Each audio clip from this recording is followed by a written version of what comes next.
Well, many people are battling addiction while trying to navigate through this pandemic, and it's forced many resources here in Northeast Ohio to quickly adjust how they can treat people at home.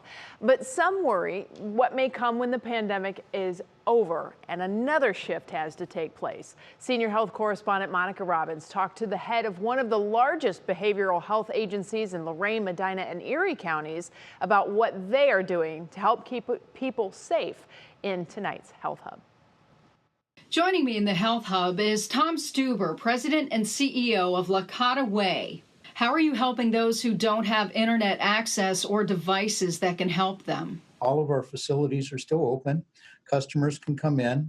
We are practicing the guidelines established by the CDC to ensure that individuals that do come to us and our own staff are safe.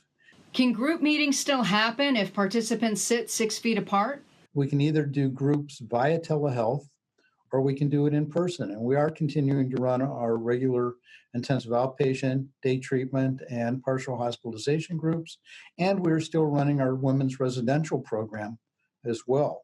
Individuals can come in, they will be screened, they will participate in their group using the preventative measures such as social distancing, and that the groups will continue. Are there any other new kinds of services that have been brought about because of this new situation we're in? We have expanded to do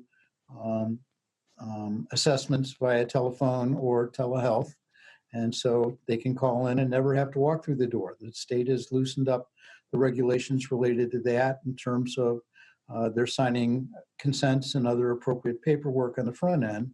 We have put other measures in place to make sure that happens so that nobody is not able to access care immediately. Committed to bringing you facts, not fear. Monica Robbins, 3 News.